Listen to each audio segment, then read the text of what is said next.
तो इंडिया में last 1 year में क्या रीज़न है इतना स्टार्टअप बूम क्यों हो रहा है? एक तो स्टार्टअप बूम इसलिए हो रहा है क्योंकि स्टार्टअप वर्ड सुनने में बहुत फैंसी लगता है। बहुत सारे लोग कहते हैं इन्वेस्टमेंट लगाए बिना बिजनेस करा जा सकता है। नहीं, हर बिजनेस को छोटे से शुरू किया जा सकता है when you have a progressive mindset. तो डिफरेंस इतना ह्यूज है। 50% of 54 lakh startups, 9% of 1.5 lakh startups. तो ऐसा क्या हो रहा है यूएस में जो हम इंडिया में नहीं कर रहे? सो जब आप एक मैच्योर इवॉल्व्ड कंट्री में रहते हैं तो वहाँ पे इकोसिस्टम्स बने होते हैं। ऐसा भी हुआ है कि स्टार्टअप्स के आने की वजह से कोई पर्टिकुलर कैटेगरी, कोई सेगमेंट बहुत एक्सप्लोड हो गया। स्टार्टअप का एक मेन जो पर्पस है वो है लोगों के प्रॉब्लम्स को आइडेंटिफाई करना और उन प्रॉब्लम्स को सॉल्व करना। जो डिलीवरी कर रहे हैं, फॉर एवरी डिलीवरी बहुत प्रेशर उन पे कि 10 मिनट में डिलीवरी होना चाहिए, अदरवाइज उनका रेटिंग इफेक्ट होता है। आप कंज्यूमर है, आपको अगर 2 मिनट में चाहिए तो आपको 2 मिनट में चाहिए। वो कंपनी को देखना है विद सेफ्टी कैसे 2 मिनट में आपके पास पहुंचाएंगे। Hey guys, welcome to new episode of Grind Unplugged. हमारे आज के जो गेस्ट हैं वो एक बिजनेस ओनर है। जॉब छोड़ के उन्होंने बिजनेस स्टार्ट किया। हमने आज उनसे समझा कि क्लोथिंग बिजनेस कैसे इस्टेब्लिश किया जाता है और कैसे इसको स्केल करा जाता है, और अगर किसी को बिजनेस स्टार्ट करना है तो उसको क्या करना चाहिए। ये एपिसोड बहुत इंटरेस्टिंग होने वाला है, इसलिए इसको एंड तक ज़रूर देखना। Rahul ji, from a corporate job to a business coach and a business owner, कहाँ से स्टार्ट हुआ है ये, थोड़ा डिटेल में बताओ। देखिए, हर किसी को इंडिया में आज जो भी जॉब्स में है ना, उनको जॉब में ये लगता है कि मुझे खुद का कुछ करना है। और वैसा ही कुछ मेरे साथ भी था जब मैं जॉब में था। I was in leadership role in HR. लेकिन डिसीजन मेकिंग जो रहती है वो, आप जब जॉब्स में होते हो, मान लो आप एक डिपार्टमेंट हेड कर रहे हो, आप सारे डिसीजंस खुद से नहीं ले पाते हो।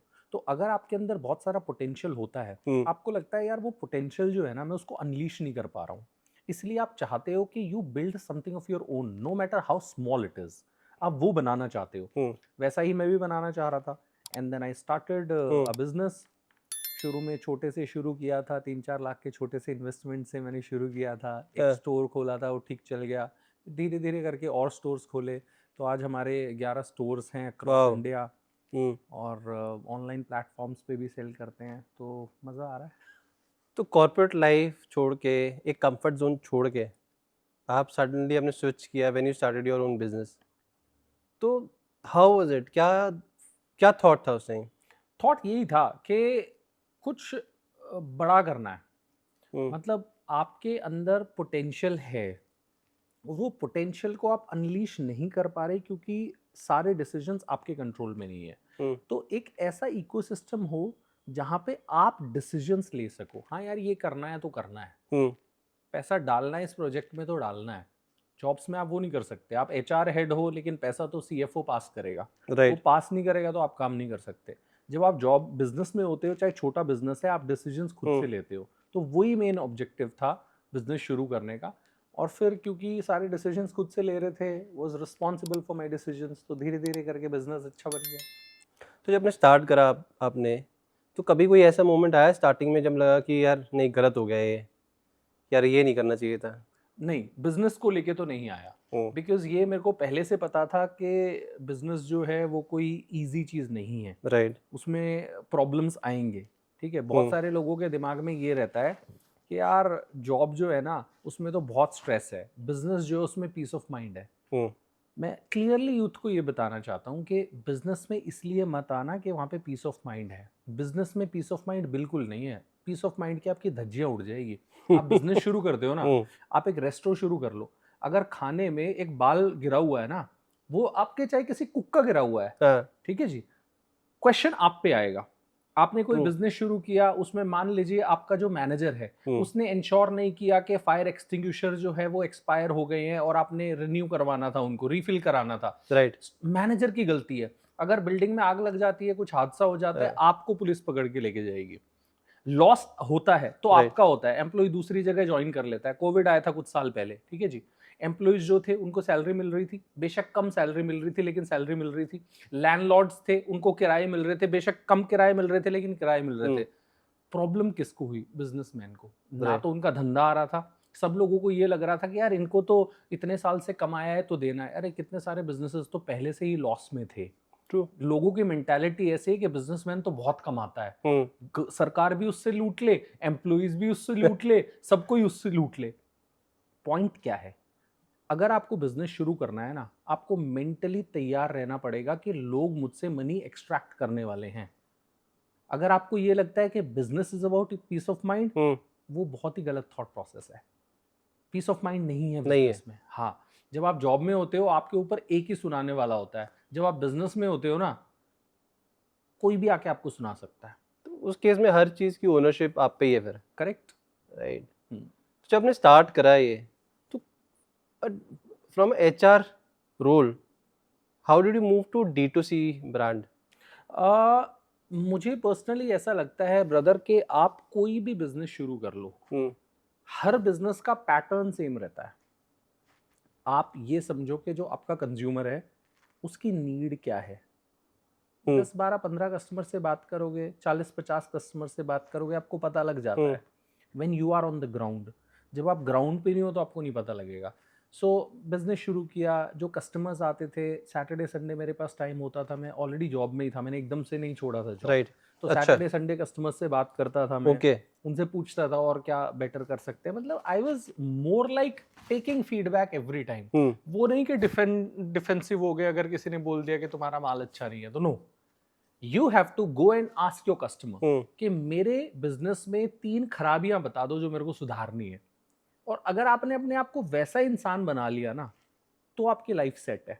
अगर Okay. आप डिफेंसिव हो गए कि यार इसने मेरे बिजनेस की बुराई कर दी, तो आपका बिजनेस ग्रो नहीं होगा, मतलब बहुत स्लो ग्रो होगा।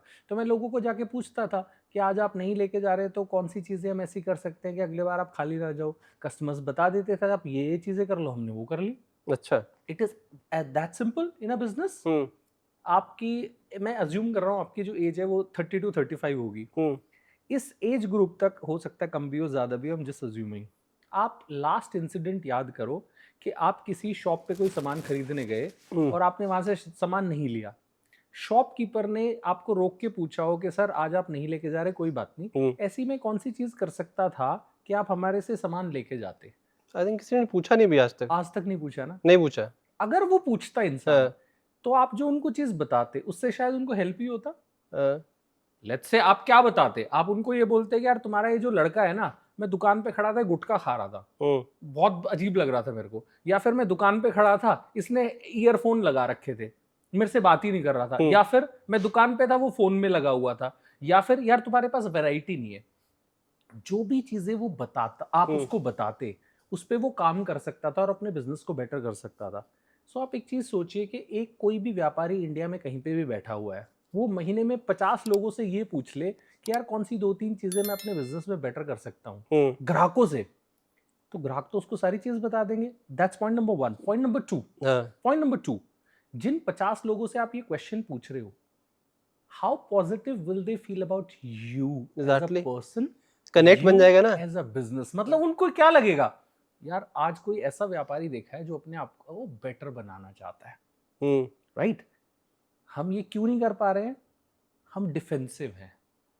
जैसे ही कोई ग्राहक बोलता है कि शर्मा जी ये वाला तो आपका लड़का अच्छा नहीं है, अच्छा कैसे अच्छा नहीं है, इसने तो इतना माल बेच दिया। So it is very important, आप किसी भी बिजनेस में हैं, कंज्यूमर से बात कर ले, वो जो चीजें बता रहा है उनको सही कर लो, यही बिजनेस है। That is it. That is something that I did. Right. और कोई पूछता है तो कनेक्ट भी बनता है। बिल्कुल नेक्स्ट टाइम के लिए उसने रीजन दे दिया वापस आने के लिए आपको। बिल्कुल, मतलब कस्टमर को बहुत अच्छा लगता है जब उससे फीडबैक मांगा जाता है, और वो भी इन पर्सन फीडबैक। तुम्हारे सामने कोई खड़ा हुआ है और तुम उससे फीडबैक मांग रहे हो, it feels very nice. Let's say for example आज हम ये पॉडकास्ट कर रहे हैं, अब जाते हुए अगर पॉडकास्ट का जो ओनर है या जो स्टाफ है वो ये पूछ ले कि सर क्या हम बेटर कर सकते थे इस पॉडकास्ट में कि आपका एक्सपीरियंस और अच्छा होता, तो मैं 1 मिनट सोच के उनको बताऊंगा ना, यार ये जो लाइट थी ना ये मेरी आंखों पे पड़ रही थी। अगले बार वो वहां से हटा देंगे तो नेक्स्ट गेस्ट के लिए यूजर एक्सपीरियंस बेटर हो जाएगा। या मैं उनको बता दूंगा यार ये जो माइक है ना ये मेरे फेस के बहुत पास था, मैं अनकंफर्टेबल फील कर रहा था, मेरे हाथ टच हो रहे थे। सो जो भी चीजें मैं बता रहा हूँ ये उसको इवेल्युएट करके बेटर कर सकते हैं। राइट। यही तो करना है, यही गेम है। यही गेम है। एग्जैक्टली। ठीक है जी। बाद में हफ्ते भर बाद आपको एक बार फोन करके पूछ लेंगे यार आपने वो पॉडकास्ट किया था, हाँ, आपको क्या लग रहा है हम क्या बेटर करते कि आपके वीडियो का रीच ज्यादा आता। राइट। आप उनको बोल दो फॉर एग्जाम्पल कि यार मुझे लग रहा है ये वाला जो कैमरा है इसका एंगल तुम बेटर कर सकते थे, या जो दूसरा वाला है उसको तुमने ज्यादा जूम कर दिया, कम कर सकते थे। ट्रू। ये तो उनको बेटर करना है। जरूरी नहीं है कि हर चीज जो आप बोल रहे हो उनको करने की जरूरत है, बट जब वो 50 लोगों से पूछेंगे और 50 में से 20 लोग कॉमन चीज बोल रहे हैं, then you have found मतलब the वो पे नहीं problem. रही है। Then you have found the problem. Right. Just resolve that problem. It's as simple as that. मैंने तो बहुत सारे पॉडकास्ट किए कई सारे स्टूडियोज में, मेरे से आज तक किसी ने नहीं पूछा। हाँ, कोई पूछता ही नहीं है। आप नहीं पूछते लोग, आप- यूजुअली प्रैक्टिस ही नहीं है पूछने की। हाँ, आप अर्बन क्लैप से हाँ, 300 रुपए की कोई सर्विस बुक कर लो, हाँ, उसके बाद आपको फीडबैक का क्वेश्चन आ जाएगा 300 रुपए की सर्विस के लिए, हम्म, और आप दुकान पे 20,000 का सामान लेने चले जाओ, वहां से कोई फीडबैक नहीं लेगा। Right. This is why Urban Clap is growing. This is why Amazon is growing. This is why online platforms are growing, because there is a feedback mechanism that they have. और उस feedback mechanism से उनको ये पता लगता है कि कौन कौन सी कमियां हैं जो हमें बेटर करनी है। एग्जैक्टली। हमारे बिजनेसेस में नहीं होता है वो। कंज्यूमर बताएगा भी नहीं। खुद से कंज्यूमर नहीं तब बताएगा जब कोई नेगेटिव एक्सपीरियंस होगा। एग्जैक्टली। वो तब बताएगा। वो फीडबैक नहीं है, वो फ्रस्ट्रेशन वो है। फ्रस्ट्रेशन है। वो फीडबैक नहीं है, वो फ्रस्ट्रेशन है। फीडबैक और फ्रस्ट्रेशन में आपको डिफरेंस समझना पड़ेगा। अगर आप सिर्फ फ्रस्ट्रेशन सुनोगे ना, आपको लगेगा यार मेरे माल में तो दम ही नहीं है, हर कोई फ्रस्ट्रेशन उतार के मेरे ऊपर जा रहा है। तो फीडबैक, एंड व्हेन आई से feedback I am talking about constructive feedback. Right. आप कस्टमर से कंस्ट्रक्टिव क्वेश्चंस पूछें जिसके बेसिस पे आप कुछ डिसीजंस ले सकें। तो जब स्टार्ट कर रहे थे तो ब्रांड नेम कैसे डिसाइड किया? कुर्बत। हम लोग डील करने वाले थे लखनवी चिकनकारी में और मुगल प्रिंट्स में। ओके। तो ये जो चीज़ें हैं इनका थोड़ा अरबिक टच है। हम्म, तो अरबिक टच है, तो अरबिक नेम्स कौन कौन से होते हैं उसके बारे में हमने पढ़ना शुरू किया। तो लगभग जो भी नाम निकल के आए वो किसी ना किसी ने रजिस्टर्ड करा रखे थे ट्रेडमार्क, लेकिन ये एक ऐसा नाम निकल के आया जो बहुत अच्छा लगा हमें, और ट्रेडमार्क भी रजिस्टर्ड नहीं था, इसका मीनिंग भी अच्छा है, क्लोजनेस टू एनीथिंग। ओके। या तो फिर हमें लगा यार कुर्बत नाम सुनने में भी अच्छा है, फिर हमने उसका लोगो वगैरह बनाया, उसका थीम बनाया, and everything matched with what we wanted to do. Great. अच्छा राहुल जी बताओ कि जो आपने कैटेगरी डिसाइड करी, you specifically chose clothing category. अब clothing category is basically very cluttered category और अनऑर्गेनाइज भी है टू एन एक्सटेंट। हर मार्केट में हर कंज्यूमर के अपने प्रेफर्ड आउटलेट्स हैं जहाँ पे वो जाते हैं और they are loyal to those outlets. इस क्लटर्ड कैटेगरी में जहाँ लॉयल्टी इतनी स्ट्रॉन्ग है, जहाँ अनऑर्गेनाइज प्लेयर बहुत ज़्यादा है, आपको कैसे लगा कि कौन सी कैविटी दिखी कि आपको लगा कि अब स्पेस बन जाएगी यहाँ पे? ओके, पहली चीज तो कस्टमर किसी का नहीं है। कस्टमर किसी का नहीं है। कस्टमर आपके साथ तभी तक लॉयल है जब तक आप कंसिस्टेंटली उसको, उसके जो एक्सपेक्टेशंस हैं वो मीट कर रहे हो। ठीक है जी, उनकी एक्सपेक्टेशंस को आप एक्सीड कर रहे हो, तब तक वो आपका सगा है।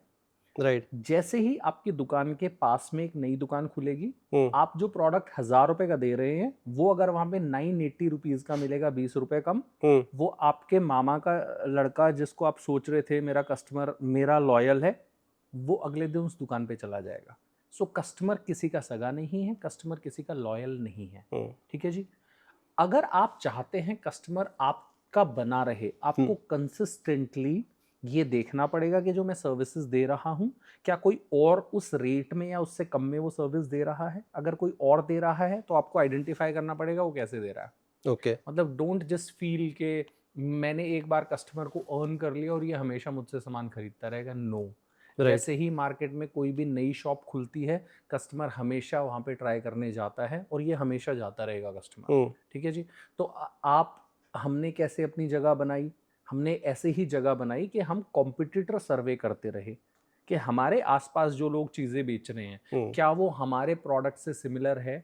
ओके। अगर कोई मार्केट में हमारे प्रोडक्ट से सिमिलर बेच रहा है तो हमें उस प्रोडक्ट को डिसकंटिन्यू करके नए प्रोडक्ट रेंज लाने की जरूरत है। So you need to keep innovating. अगर आप इनोवेट नहीं करेंगे, जो चीज़ आप 3 साल पहले बेच रहे थे वही आज आप भी बेच रहे हो, आप आगे बढ़ ही नहीं पाओगे। So we kept innovating, product line में चेंज करते रहे, प्रोडक्ट मिक्स को चेंज करते रहे, अपने प्राइसेस को रिस्ट्रक्चर करते तो रहे। ये बाकी लोग नहीं कर रहे थे?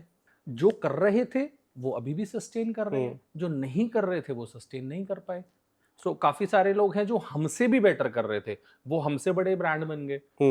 जो हमसे खराब कर रहे थे वो हम छोटे रह गए, और जो अच्छा। बिल्कुल नहीं कर रहे थे वो बंद हो गए। ओके, टेल मी 2 थिंग्स जो आप कर रहे हो जो बाकी लोग नहीं कर रहे हैं और आपको हेल्प कर रही है ग्रो करने में। ओके, एक सबसे इंपॉर्टेंट चीज जो हम कर रहे हैं, हम्म। और किसी भी बिजनेस को मतलब मैं गारंटी दे सकता हूँ, स्पेशली अपैरल के बिजनेस में जो लोग हैं, एक चीज जो आपको बहुत अच्छे से करने की जरूरत है वो ये है कि आप अपना हीरो प्रोडक्ट आइडेंटिफाई कीजिए। ओके। ठीक है, अपैरल में जनरली आपके 5 to 10 हीरो प्रोडक्ट्स रहते हैं। मतलब ये 5 से 10 प्रोडक्ट्स ऐसे हैं जो आपके सबसे ज्यादा बिक रहे हैं। इन 5 से 10 पीसेस को अपने शेल्फ से खत्म ना होने दें। ओके। कोई भी ऐसा एक भी अपैरल ब्रांड दुनिया में एग्जिस्ट नहीं करता जो बिना हीरो प्रोडक्ट को आइडेंटिफाई किए हुए बड़ा ब्रांड बन पाया हो। So apparel game is all about identifying hero products and Okay. Repeating them time to time. वो शेल्फ से खत्म नहीं होने चाहिए। सो हमने उस चीज पे फोकस किया है, और वो चीज़ सबको करने की ज़रूरत है। जो लोग वो चीज़ नहीं करते, रीफिल नहीं कर पाते अपने स्टोर्स पे वो हीरो प्रोडक्ट्स, वो नहीं सस्टेन कर पाते। क्योंकि हर बार जब आप एक नया प्रोडक्ट लॉन्च करते हैं, नया डिज़ाइन लॉन्च करते हैं, राइट। You are experimenting. हो सकता है वो चलेगा, हो सकता है नहीं चलेगा। अब एक्सपेरिमेंट करने के लिए भी कम से कम 100 तो पीस बनाओगे आप। ऐसा थोड़ी है कि 2 पीस बनाया आपने और शॉप पे लॉन्च कर दिया। मिनिमम क्वांटिटी तो 100-150 पीस रहती है। राइट। अब वो नहीं बिका तो 150 पीस तो आपके स्टक हो गए। लेकिन जब आपने किसी प्रोडक्ट को आइडेंटिफाई कर लिया था ये बिकता है, उसके चाहे 500 प्रोडक्ट बना दो, 1000 बना दो, 2000 बना दो, 10,000 पीस बना दो, वो बिक जाएंगे। और वो आपको प्रॉफिट देके जाता है। Right, it's a very important thing. जितनी कंपनीज भी है, बड़ी कंपनीज भी है, उनके सबका हीरो प्रोडक्ट स्ट्रैटेजी है जिसपे मेजरली बिजनेस ड्राइव करते हैं। That is the core of the business. Correct. Right, and उसके सराउंडिंग जो चीज़ें एक्सपेरिमेंट करनी होती है उसके सराउंडिंग ही करते हैं। Correct. Right, what is the other thing जो आप कर रहे हो बाकी लोग नहीं कर रहे हैं? This is one. So hero product identify करना ज्यादातर कंपनियां कर रही है। मैं ये नहीं बोल रहा हूँ कि ये नहीं कर रही हैं।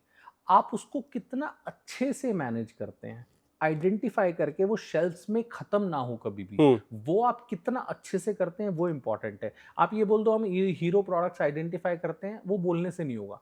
कितने अच्छे से आप इंश्योर करते हो कि वो सप्लाई चेन उनका बना रहे। That's one thing that we did.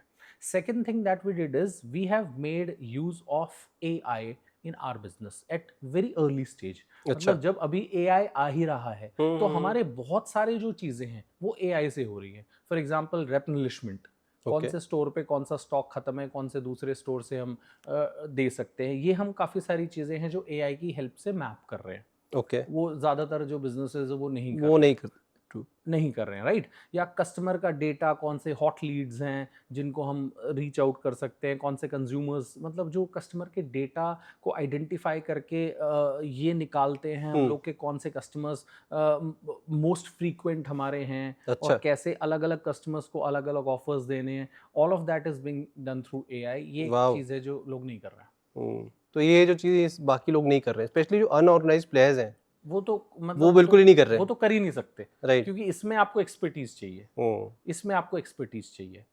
तो अनऑर्गेनाइज तो नहीं कर सकते, बट ऑर्गेनाइज कंपनियां भी ज़्यादा अभी नहीं कर रही हैं। अरे टेल मी, ये जो एरा है जिस पे हम काम कर रहे हैं, ये बेसिकली D2C का बहुत बड़ा हाइप है। स्पेशली डिजिटल D2C का बहुत हाइप है। राइट, उस एरा में आप D2C डिजिटल नहीं जाके आप रिटेल बिजनेस पे फोकस कर रहे हो। Correct. Right, what is the thought behind this? जब आप वेबसाइट से एक प्रोडक्ट बेचते हैं, हर बार कस्टमर को वेबसाइट पे लाने के लिए आपको पैसा खर्च करना पड़ता है, जिसको हम बोलते हैं कैक, कस्टमर एक्विजिशन कॉस्ट। ट्रू।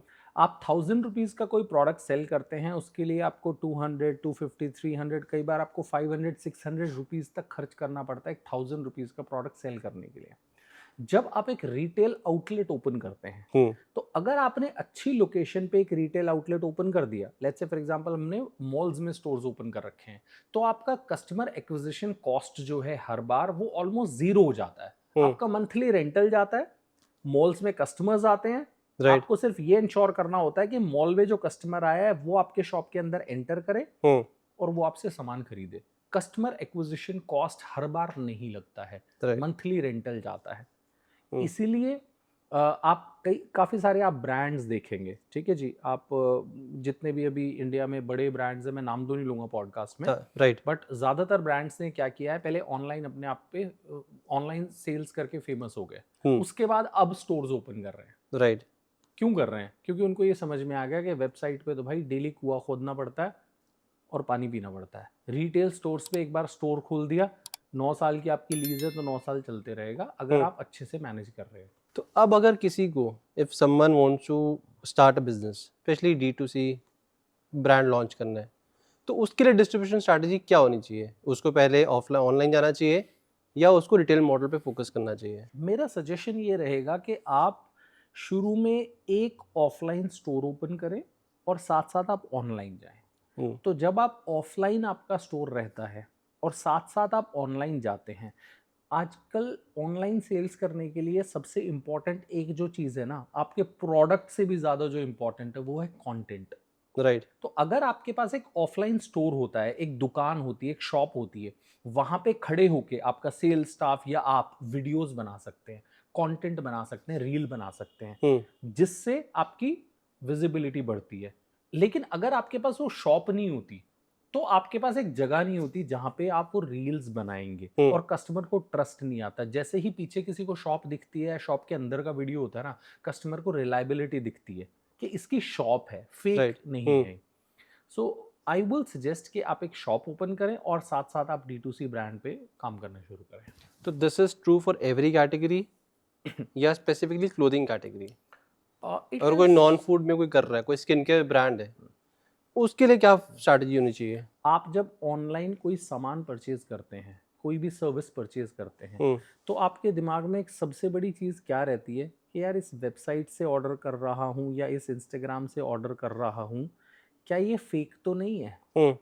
अगर मैं कोई चीज़ ऑर्डर करूँगा, एक्सचेंज करेंगे कि नहीं करेंगे, रिटर्न करेंगे कि नहीं करेंगे, ऑथेंटिसिटी क्या है?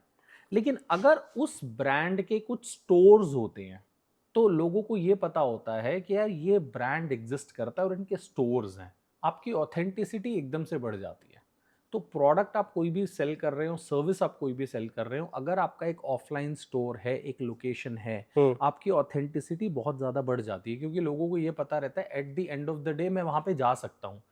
दूसरे शहर में है तो किसी को भेज सकता हूँ, अगर कोई इशू हो गया तो पैसा तो नहीं डूबेगा। राइट। लेकिन अगर आपकी लोकेशन ही नहीं है तो प्रॉब्लम है। राहुल जी, जैसे अभी वेव चला हुआ D2C की हम बात कर रहे हैं, बहुत सारे ब्रांड्स हैं जो D2C मॉडल में जाते हैं, हाँ, स्टार्ट करते हैं, बट इवेंचुअली क्या होता है, प्रॉफिट नहीं होते, इतना ब्लीड करते हैं कि सूनर और लेटर वो बंद करना पड़ता है उनको बिजनेस। राइट। तो जिनकी फंडिंग हो जाती है वो तो they are able to sell through, जिनकी फंडिंग नहीं होती है इवेंचुअली 1 साल बाद 2 साल बाद they have to shut down. तो प्रॉब्लम क्या है? D2C मॉडल गलत है या जिस तरीके से D2C मॉडल कर रहे हैं वो गलत है? जब आप कोई D2C ब्रांड बिल्ड करते हैं, जब आप वेबसाइट से लेट्स से सेल करना शुरू करते हैं, तो शुरू में आप बहुत सारी गलतियां करते हैं। किस तरह की गलतियां होती है? आपकी वेबसाइट जो है उसमें कैटेगरीज अच्छे से नहीं बनी होती है, प्रोडक्ट्स का फ्लो अच्छे से नहीं होता है, फोटोग्राफ्स बहुत अच्छे नहीं होते हैं, यूज़र एक्सपीरियंस बहुत अच्छा नहीं होता है, ठीक है? या आपका जो चेकआउट पेज है वो बहुत ज़्यादा इंटरेस्टिंग नहीं है, आपकी वेबसाइट कस्टमर से बात नहीं कर पा रही है, इंटरैक्टिव नहीं है। ऑर्डर्स आ भी गया तो उसके बाद जो आपका डिलीवरी का इकोसिस्टम है वो अच्छा नहीं है, आप 48 आवर्स तक डिस्पैच ही नहीं कर पा रहे हो, आपकी जो पैकेजिंग है वो अच्छी नहीं है। कस्टमर अगर कोई प्रोडक्ट भेज रहा है, आप किसी प्रोडक्ट को कस्टमर के पास भेज रहे हैं, उसने फर्स्ट टाइम रिसीव नहीं किया तो उसकी कोई ट्रैकिंग नहीं है, कोई कस्टमर को कॉल करके नहीं बोल रहा आप रिसीव कर लीजिए। ये इनएफिशिएंसीज होते हैं।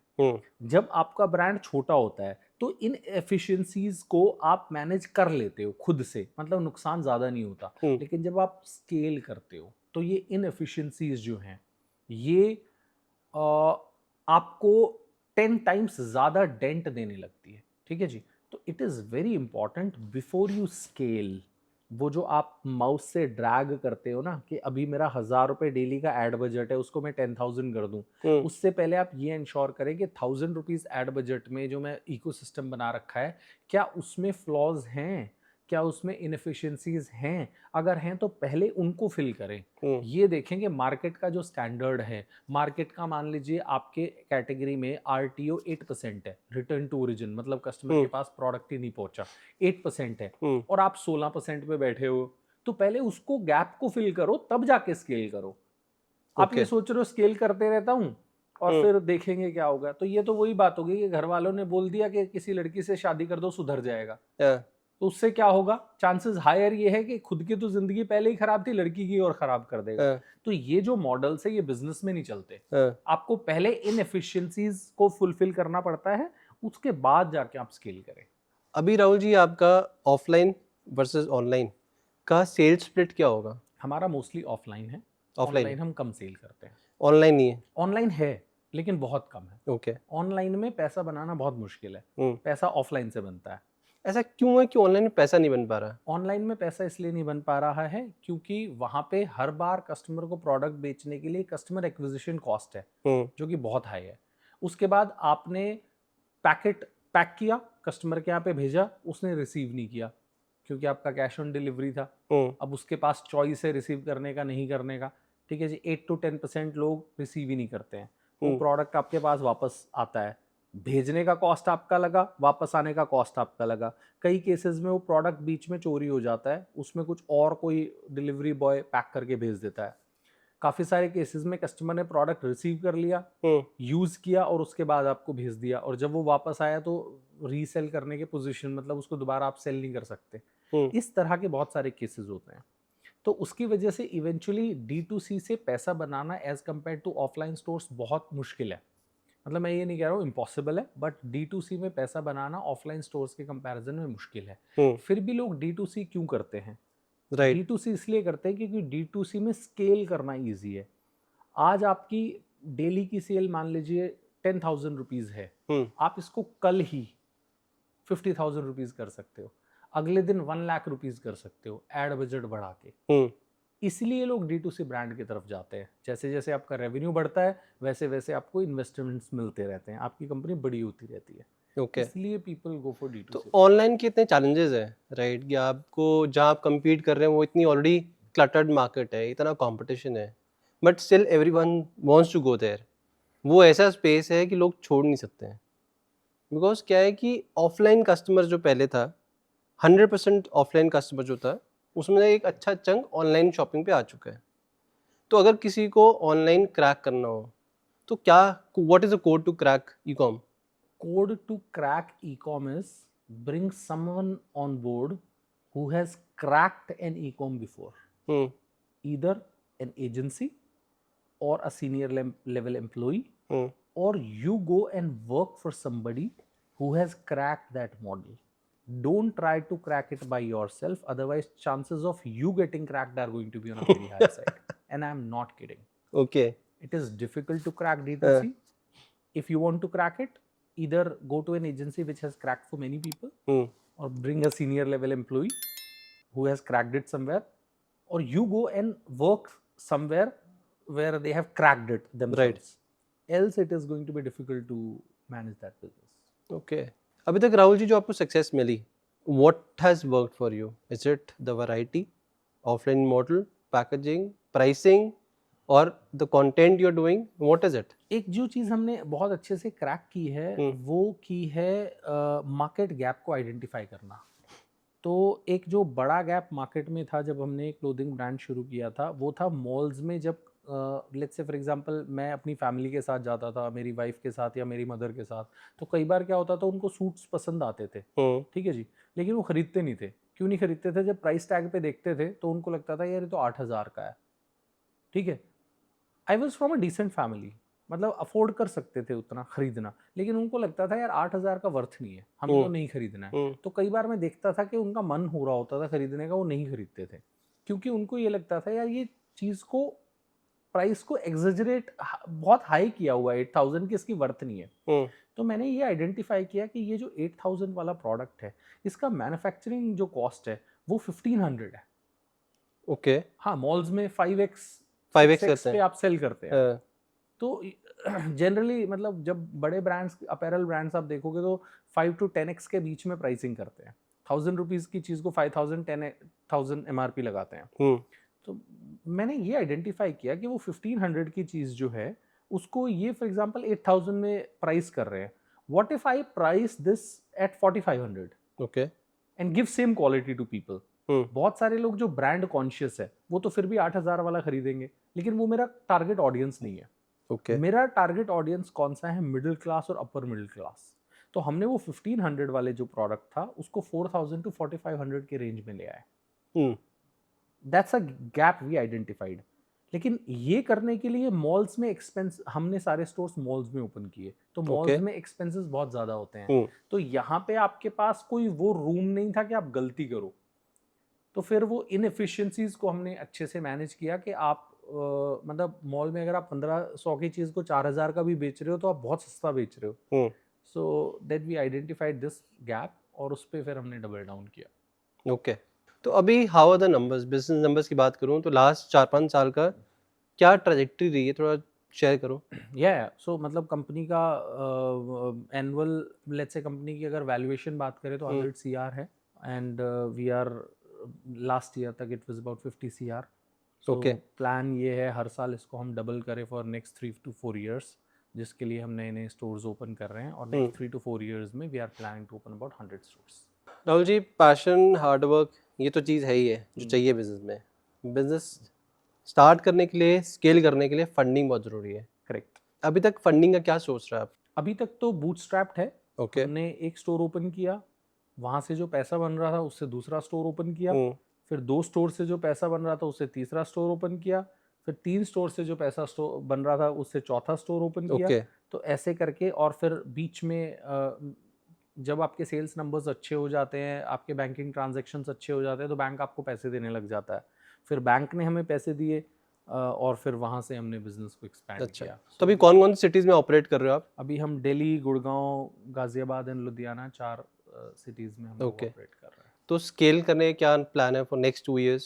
कोई नई सिटीज़ ऐड कर रहे हो आप? नेक्स्ट 4 years का प्लान है। सो नेक्स्ट 4 years में हम लोग 100 स्टोर्स ओपन करने वाले हैं। Okay. What all cities are you adding? Initially till about 20-25 stores we are going to remain in Delhi NCR। और उसके बाद फिर हम क्लस्टर्स में स्टोर्स ओपन करेंगे, जैसे फॉर एग्जांपल बैंगलोर में 5 स्टोर्स, मुंबई में 5 स्टोर्स, हैदराबाद में 5 स्टोर्स। तो वो करने का ऑब्जेक्टिव ये है कि आप जब क्लस्टर में स्टोर्स ओपन करते हैं तो आप मैन पावर हायर कर सकते हैं। लेट्स से आप एक एरिया मैनेजर हायर कर सकते हैं। सो उस तरह का प्लान है। ओके। तो कोई इन्वेस्टमेंट्स देख रहे हो आप एक्सपेंशन के लिए? अभी नहीं देख रहे हैं, मे बी हम फ्रेंचाइजीज शायद देंगे फ्यूचर में, बट अभी VC फंडिंग हम नहीं देख रहे हैं। Rahul ji, in last 4-5 years Indian startup ecosystem has exploded. बहुत सारे स्टार्टअप्स आ रहे हैं। If I throw your data तो इंडिया में लास्ट 1 year में almost 1.5 lakh startup have registered. क्या रीज़न है, इतना स्टार्टअप बूम क्यों हो रहा है? एक तो स्टार्टअप बूम इसलिए हो रहा है क्योंकि स्टार्टअप वर्ड सुनने में बहुत फैंसी लगता है। बिजनेस सुनने में उतना एक्साइटिंग नहीं लगता, स्टार्टअप सुनने में बहुत एक्साइटिंग लगता है। पहला रीज़न ये है। दूसरा रीज़न ये है कि सोशल मीडिया पे रील्स देख देख के, वीडियोस देख देख के हम लोग फेलियर्स को सेलिब्रेट करने लग गए हैं। कुछ साल पहले तक एक टाइम था जहाँ पे लोग फेलियर से डरते थे, यार व्हाट इफ आई फेल। वो बेकार सिचुएशन थी। लेकिन अब जिस सिचुएशन में हम आ गए हैं where we are celebrating failure, वो उससे भी ज़्यादा खराब situation. Just go deeper in this। ये पॉइंट और डिटेल में डिस्कस करना चाहिए। सो अगर आप किसी भी स्टार्टअप को शुरू कर रहे हैं, आप उसके लिए प्लानिंग करें और उसको सक्सेसफुल बनाने के लिए सारी तैयारी करें, मेहनत करें। अगर आप शुरू के स्टेज में ही ये सोच रहे हैं कि यार इसको लॉन्च कर देते हैं, क्या होगा, फेल ही तो हो जाऊंगा, वो बहुत बड़ी गलती आप कर रहे हैं। आपने पहले पूरी तैयारी ही नहीं की और जब आप फेल हो रहे हैं तो आप सेलिब्रेट कर रहे हैं, अरे I failed, I have learned a lot from it. No, you would have succeeded. मैं बार बार लोगों को बोल रहा हूँ, जब आप किसी स्टार्टअप में फेल होते हैं, it is not only you who is failing, it is the nation which is failing at your cost. मतलब क्या है इस बात का, जब 10 स्टार्टअप क्लोज होते हैं, 11वें स्टार्टअप को फंड नहीं मिलते हैं, इन्वेस्टर को क्या मैसेज जाता है कि इंडिया में स्टार्टअप का इकोसिस्टम उतना अच्छा नहीं है, इंडिया में स्टार्टअप्स अब लेट्स से जापान में कोई इन्वेस्टर बैठा हुआ है, वो इंडिया में दिल्ली में आके चांदनी चौक में आके थोड़ी देखेगा क्या चल रहा है। वो क्या देखेगा, वो तो नंबर्स देखेगा। नंबर्स में क्या देखेगा, इंडिया में 95% जो स्टार्टअप्स है वो बंद हो गए विद इन फर्स्ट 3 इयर्स। वो इंडिया में पैसे नहीं डालेगा। तो जो यूथ बहुत जल्दबाजी में है और उनको लग रहा है कि it is okay to fail, it is not okay to fail. It is okay to fail when you have prepared for success but still you have failed, then it is okay. अब तो तैयारी ही failure की कर रहे हो। बाप के पास 1 करोड़ रुपए था, उसको फूंक दिया। वो नहीं करना है। आप तैयारी करो, छोटे से पैसे से धीरे धीरे की चीजों को बिल्ड करो, सक्सेसफुल होने के लिए तैयारी करो। उसके बाद फेल होगे तो कोई बात नहीं। बड़ा इंटरेस्टिंग पॉइंट है ये। I'll share one more data line with you. If I compare India versus US, right, success rate in US is much higher than India. Correct. जब हम बात करते हैं कि 1.5 लाख स्टार्टअप स्टार्ट हुए थे इंडिया में last year, at the same time US में स्टार्ट हुए थे 54 lakh startups, right. And on an average जो यूएस में एक ट्रेंड है जो चल रहा है pattern, that every startup they actually pass through first 5 years of their business. That is 50% out. 50% startup they see their first 5 years successfully. As compared to India, it is only 9% of startups which pass through first 5 years. तो difference इतना huge है, 50% of 54 lakh startups, 9% of 1.5 lakh startups. तो difference इतना huge है। तो ऐसा क्या हो रहा है यूएस में जो हम इंडिया में नहीं कर रहे? यूएस एक मैच्योर इकोनॉमी है, एक डेवलप्ड कंट्री ऑब्वियसली है, Right. Everybody knows it. So जब आप एक मैच्योर इवॉल्व्ड कंट्री में रहते हैं तो वहाँ पे इकोसिस्टम्स बने होते हैं। इकोसिस्टम्स क्या बने होते हैं, अगर आप एक स्टार्टअप शुरू करना चाहते हैं तो आप एक इंक्यूबेटर में जाते हैं, ठीक है जी। इंक्यूबेटर में पूरा इकोसिस्टम रहता है, कोई आपको मेंटोर मिलता है, वो आपके जो स्टार्टअप है उसमें पॉसिबली थोड़ा फंड भी डालता है, आपको गाइडेंस देता है, मेंटोरशिप देता है, तो आपका फेलियर रेट बहुत कम हो जाता है। इंडिया में जो स्टार्टअप का इकोसिस्टम है वो इवॉल्व नहीं है। इंडिया में क्या है, किसी ने चैट जीपीटी पे एक आइडिया देखा, अब उसको ये लगने लग जाता है यार ये आइडिया मेरे पास है, इसका मैं क्या करूं, किसी को बताऊंगा तो चोरी हो जाएगा। राइट। अरे तुम्हारा आइडिया अगर ऐसा है जो कोई भी चुरा सकता है, तो मान लो तुमने ये स्टार्टअप शुरू कर दिया तो अगले दिन चोरी हो जाएगा। तो उसको कब तक छुपाओगे? अभी कई सारे मेरे पास डीएम्स आते हैं जब मैं कॉलेजेस वगैरह में स्पीच देने जाता हूं, तो कई सारे यूथ माइक पकड़ के बोलते हैं sir I have a startup idea but how do I share this startup idea with you, it may get stolen. And I tell them कि बेटा अगर तुम्हारा स्टार्टअप आइडिया ऐसा है जो ये बच्चे चुरा लेंगे पास में बैठे हुए, तो मान लो मैंने तुम्हारे स्टार्टअप में फंड कर दिया और कल तुमने वो स्टार्टअप लॉन्च कर दिया, तो कोई परसों चुरा लेगा उसको। फिर तो तुम लोगों को जा जाके मार्केटिंग करके बताओगे ना अपने स्टार्टअप के बारे में, कोई परसों चुरा लेगा। तो आपके स्टार्टअप की वैल्यू तब है जब वो ऐसा हो जिसको लोग चुरा ना पाए, when you have certain edge into it। तो लोगों को ये समझने की जरूरत है जो स्टार्टअप है ना, आप उस स्टार्टअप के लिए क्यों सही हो और कोई दूसरा जो बंदा है वो उसके लिए क्यों सही नहीं है, आपको ये आइडेंटिफाई करना पड़ेगा। और इंक्यूबेटर्स जो हैं वो यही आपको बताते हैं। आप जैसे जाओगे इंक्यूबेटर को, उनको बोलोगे यार मेरे स्टार्टअप को आप मतलब सपोर्ट माय स्टार्टअप, वो पूछेंगे कि भाई तुम्हारे को क्यों सपोर्ट करूं, अनिल भी तो सेम स्टार्टअप कर रहा है, उसको क्यों ना करूं। राइट। सो वो आपको क्लैरिटी देते हैं। इंडिया में क्या है, लखनऊ में कोई बच्चा बैठा हुआ है, वो रात दिन यही सोच रहा है मेरे को तो आइडिया मिल गया, अब क्या करूं, मेरे को तो आइडिया मिल गया, क्या करूं, चैट जीपीटी पे देख लिया, फ्लो बना लिया, वेबसाइट बना ली, ये कर लिया, वो कर लिया। He has not discussed that with anybody. और फिर क्या होता है, बबल जो है वो एक दिन फूट जाता है। वो स्टार्टअप उसने रजिस्टर करा लिया था और बंद हो जाता है, और सबको क्या मैसेज आता है कि that startup is closed. That startup was never worth being a startup. अगर वो किसी से भी डिस्कस कर लेता तो सामने वाला बंदा वैसे ही बोल देता ना। यार आप एक चीज सोचो, मान लो अगर मेरे पास 10 बच्चे बैठे हुए सामने और वो 10 बच्चे मुझे अपना स्टार्टअप आइडिया बता रहे हैं, क्या मैं इतने साल के एक्सपीरियंस के बाद ये नहीं बता पाऊंगा कि इसमें से कौन से 2 स्टार्टअप्स ऐसे हैं जिनकी पॉसिबली मार्केट में डिमांड है? एग्जैक्टली। टैम सैम सोमी तो करना होता है, टोटल एड्रेसेबल मार्केट कितना है, सर्विसेबल मार्केट कितना है और ऑब्जेक्टेबल मार्केट कितना है, वही तो करना होता है। बच्चे तो वो भी नहीं कर पाते हैं। बिकॉज़ एक्सपीरियंस नहीं है, मेंटोरशिप नहीं है, वो यूएस जैसे कंट्रीज में है। राइट। दिस इज़ वाई वहाँ पे स्टार्टअप्स जो हैं वो ज़्यादा सक्सेसफुल होते हैं। इंडिया में हम खुद से करते हैं इसलिए हम फेल हो जाते हैं। और इंडिया में ऐसा भी कुछ है कि जो स्टार्टअप फाउंडर्स है उनका ज़्यादा फोकस वैल्यूएशन गेम में instead of serving the consumer actually, ऐसा भी कुछ है? एक इंटरेस्टिंग स्टोरी आपको बताता हूँ। मेरे साथ एक यूथ काम कर रहा था, तो वो एक स्टार्टअप पे काम कर रहा था, ठीक है? तो वो मेरे को अपने स्टार्टअप का प्रेजेंटेशन दे रहा था। मैंने उससे प्रेजेंटेशन में एक क्वेश्चन पूछ लिया कि ये जो तुम्हारा स्टार्टअप है, इसमें कस्टमर जो है, वो बार-बार तुमसे प्रोडक्ट क्यों खरीदेगा? बार-बार तुमसे प्रोडक्ट क्यों खरीदेगा? तुम्हारा रिकरिंग रेवेन्यू क्या है? कहता है सर मैं वीसीज़ को ये बोल दूँगा कि हमारा ये जो प्रोडक्ट है ना, इसकी डिमांड कस्टमर को कंसिस्टेंटली रहने वाली है। ओके। मैंने कहा आपको ये लगता है कि आप कुछ वीसी को बोल दोगे और वो उसको एक्सेप्ट कर लेगा और तुम्हारे बिज़नेस में पैसा डाल देगा? हाँ। मतलब यूथ को ऐसा लगता है कि startup is about convincing VC why this product is worth it. It is not about convincing VC. It is about convincing yourself कि कंसिस्टेंटली मेरा जो कंज्यूमर है क्या उसको राइट। खरीदेगा, क्या रिपीटेडली खरीदेगा। अगर नहीं खरीदेगा तो वो बिजनेस नहीं चलेगा। मान लीजिए आपने एक राउंड की फंडिंग कर भी ली किसी को कन्विंस करके, वो दूसरे राउंड में नहीं करेगा, वो तो तुम्हारे नंबर्स देखेगा। सो वैल्यूएशन का गेम डेफिनेटली है, लेकिन वैल्यूएशन का जो गेम है ना, that doesn't lead you to anything. Yes, because then उस केस में आप कंज्यूमर को भूल रहे हो, करेक्ट, जिसके लिए प्रोडक्ट या सर्विस बना रहे हो आप उसको ध्यान में नहीं रख रहे हो। Correct. You are only stuck towards what VC wants. उसको पीपीटी में क्या चाहिए आप सिर्फ वो बना के उसके आंसर्स रेडी करके जा रहे हो, बट इवेंचुअली कंज्यूमर के लिए रीजन टू बाय नहीं मिल रहा उसको।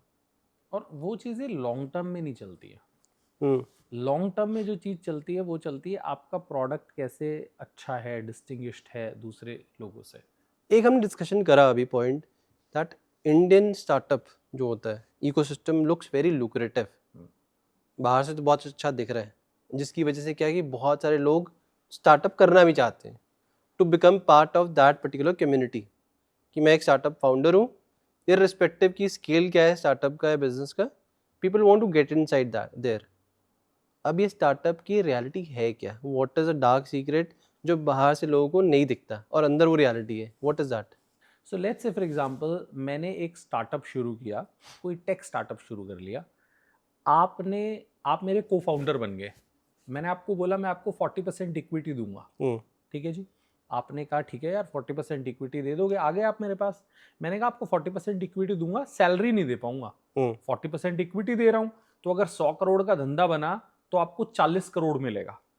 आप तो खुश हो गए भाई, 100 करोड़ का धंधा 3 साल में बना लेंगे, 40 करोड़ मिल जाएंगे।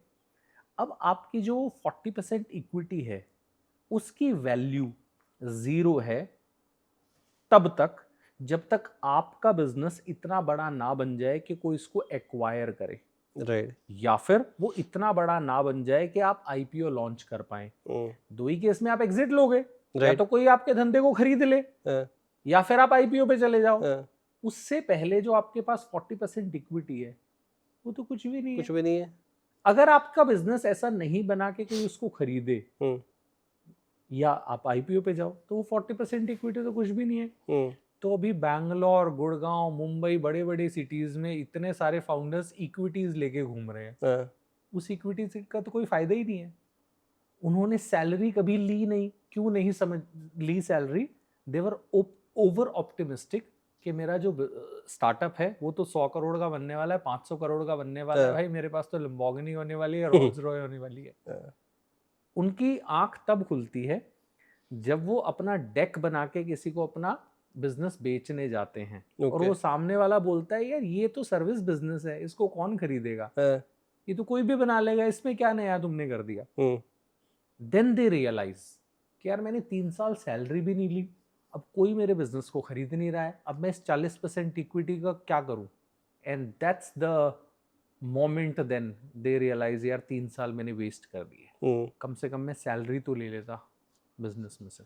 So it is very important कि आप जब स्टार्टअप शुरू करें या स्टार्टअप में को फाउंडर बने, ये समझ लें कि मैं ऐसी एक रेस में जा रहा हूं जिसमें शायद वो लाल रिबन कभी दिखे ही ना। मैं भागता ही रहूंगा, भागता ही रहूंगा, भागता ही रहूंगा, और लाल रिबन जो है ना वो मुझसे तेज भागता रहेगा। तो शायद मेरे को दिखेगा वो, लेकिन मेरे हाथ कभी हाथ ना कभी नहीं आए। आएगा। So it is very important, अगर आप स्टार्टअप में हैं, ये गेम खेलना चाहते हैं, तो अपना ये बैकअप रख लो कि there is a high possibility that your company may not gate acquired ever and it may not go for an IPO ever. तब क्या होगा, राइट। वो पहले दिन सोच लो, ओवर ऑप्टिमिस्टिक होके मत चलो। तो सैक्रिफाइसेस बहुत ज़्यादा है। सेक्रीफाइसेस बहुत ज़्यादा है। आपका स्टार्टअप बहुत अच्छा था, हाँ बहुत अच्छा था, आपने बहुत बढ़िया प्रोडक्ट बनाया, हाँ। कल ही अदानी अंबानी ने सिमिलर प्रोडक्ट बना दिया, हम्म, दुनिया भर की मार्केटिंग कर दी, आपका प्रोडक्ट कौन खरीदेगा? फिर उनका खरीदेंगे लोग। अमेजोन वगैरह जो इतने बड़े बड़े प्लेयर्स हैं, जनरली आप कोई भी प्रोडक्ट आज की तारीख में बनाते हो तो मार्केट प्लेसेस पे तो सेल करते ही हो, आपका सारा डेटा उनके पास जाता है। फिर कुछ अमेजोन बेसिक्स के नाम से आप ही के प्रोडक्ट को कॉपी करके अपनी सिस्टर कंसर्न से बनवा देते हैं। Right this is how it happens. Right. अगर आपका टेक प्रोडक्ट भी है तो कोई ना कोई वैसा प्रोडक्ट बना देगा, और अगर उसके पास मार्केटिंग के लिए ज़्यादा पैसा हुआ, अच्छा फेस हुआ, तो फिर तो वैसे ही फेज आउट कर देगा आपको। कर देगा। तो जब आप सोच रहे हैं हाँ अब तो 100 करोड़ का बिकने वाला है, हाँ, हो सकता है अगला सुबह एक कॉम्पिटिटर ने एक प्रोडक्ट लॉन्च कर दिया और आपकी वैल्यूएशन 100 करोड़ से 2 करोड़ पे आ गई, and then nobody wants to buy your business. मैं एक और एंगल ओपन करता हूँ। राइट, ऐसा भी हुआ है कि स्टार्टअप्स के आने की वजह से कोई पर्टिकुलर कैटेगरी, कोई सेगमेंट बहुत एक्सप्लोड हो गया, अपॉर्चुनिटीज़ बहुत खुल गई हैं for consumer also and for business owners also. मैं अगर बात करूँ for example skin care category में, हाँ if you go 20 years back और 15 ईयर्स बैक, मार्केट डोमिनेटेड थी फेयर एंड लवली के साथ। हाँ right, major 80% market share was with Fair and Lovely, और वो प्रोडक्ट ऐसे बेचते थे कि वो फेयर कर देंगे आपको, ऐसा फोमो क्रिएट करते थे कि अगर आप फेयर नहीं हो तो आप कुछ नहीं हो। Correct, your confidence goes for toss. Correct. Eventually क्या हुआ, धीरे धीरे मार्केट थोड़ी इवॉल्व हुई, स्टार्टअप्स आए, डिफरेंट डिफरेंट ब्रांड्स आने शुरू हुए, कुछ अच्छी कंपनीज थी जिन्होंने ब्रांड इंट्रोड्यूस किया उस कैटेगरी में, कुछ छोटे स्टार्टअप से जिन्होंने प्रोडक्ट इंट्रोड्यूस किया which was a different product, a better product. They were not talking about fairness, they were talking about healthy skin. People understood that message, उनको लगा यार healthy skin is more important. मैं fair and lovely लगा के फिर भी 10 साल से गोरा नहीं हो रहा हूँ ना, तो मेरी स्किन हेल्दी होनी चाहिए, I should be healthy from inside. ऐसा है कि अगर ये स्टार्टअप्स ना आते या और कंपटीशन नहीं क्रिएट होता कैटेगरी में, तो वो ब्रांड आज भी डोमिनेट कर रहे होते, वही वही साइकोलॉजी के साथ खेल रहे होते लोगों की कि भाई अगर आप गोरे नहीं हो तो आप you are losing out in life. तो आपको लगता है कि स्टार्टअप्स आने से ये बेनिफिट हुआ है डिफरेंट डिफरेंट कैटेगरीज में। फूड में बहुत सारे स्टार्टअप्स हुए हैं जिन्होंने क्लटर ब्रेकिंग प्रोडक्ट क्रिएट किए हैं, इनोवेशन अच्छी करी है। आपको लगता है कि ऐसा हुआ है अक्रॉस कैटेगरीज? पहले ये समझते हैं कि स्टार्टअप्स का मतलब क्या है और स्टार्टअप्स लोग क्यों कर रहे हैं। स्टार्टअप का एक मेन जो पर्पस है वो है लोगों के प्रॉब्लम्स को आइडेंटिफाई करना और उन प्रॉब्लम्स को सॉल्व करना। जब स्टार्टअप्स नहीं आए थे तो लोगों के बहुत सारे प्रॉब्लम्स थे और उनके सॉल्यूशंस नहीं थे। ठीक है जी। धीरे धीरे करके स्टार्टअप्स आने लगे, हर प्रॉब्लम को आइडेंटिफाई करने लगे, प्रॉब्लम के अंदर की प्रॉब्लम को आइडेंटिफाई करने लगे और एक प्रॉब्लम के मल्टीपल सॉल्यूशंस निकालने लगे। सो इवेंचुअली क्या हो रहा है, सोसाइटी में जो प्रॉब्लम्स है वो सॉल्व हो रहे हैं। फॉर एग्जाम्पल हम ये पॉडकास्ट कर रहे हैं, राइट। अगर ये पॉडकास्ट 25 साल पहले हो रहा होता और अगर मैं जब घर से आ रहा था, मैं लेट्स से फॉर एग्जांपल कोई पेपर का प्रिंट निकालना था और मैं भूल जाता, तो हमें क्या करना पड़ता, यहाँ से किसी स्टाफ को बोलते, वो फोटोकॉपी की कोई शॉप ढूंढता, राइट। प्रिंट निकलवाने जाता, आधा घंटा आता, हम बैठे रहते पौना घंटा पॉडकास्ट से पहले, यार वो राइट। प्रिंट निकलवा के आएगा। आज की तारीख में अगर मैं प्रिंट निकलवाना भूल गया, आप यहीं पे बैठे बैठे ब्लिंकिट पे ऑर्डर करो, 10 मिनट में प्रिंट Exactly. लेके आ जाएगा। Right. So they have solved a problem. तो सोसाइटी में इस तरह के बहुत सारे प्रॉब्लम्स थे, वो सभी प्रॉब्लम्स को लोग सॉल्व कर रहे हैं और इस तरीके से सॉल्व कर रहे हैं कि उनसे बेटर उसको कोई सॉल्व ना कर सके। ओके। और हर बार सॉल्व करने के लिए कम कॉस्ट पे सॉल्व हो प्रॉब्लम, फास्टर सॉल्व हो प्रॉब्लम, और इतनी अच्छे कस्टमर सर्विस से सॉल्व हो कि ये कस्टमर इस प्रॉब्लम को सॉल्व कराने दोबारा मेरे पास ही आए। राइट। ऐसे ही सोसाइटीज इवॉल्व होते हैं, हम्म, ऐसे ही यूएस इवॉल्व हुआ है, ऐसे जर्मनी इवॉल्व हुआ है, ऐसे जापान इवॉल्व हुआ है। राइट।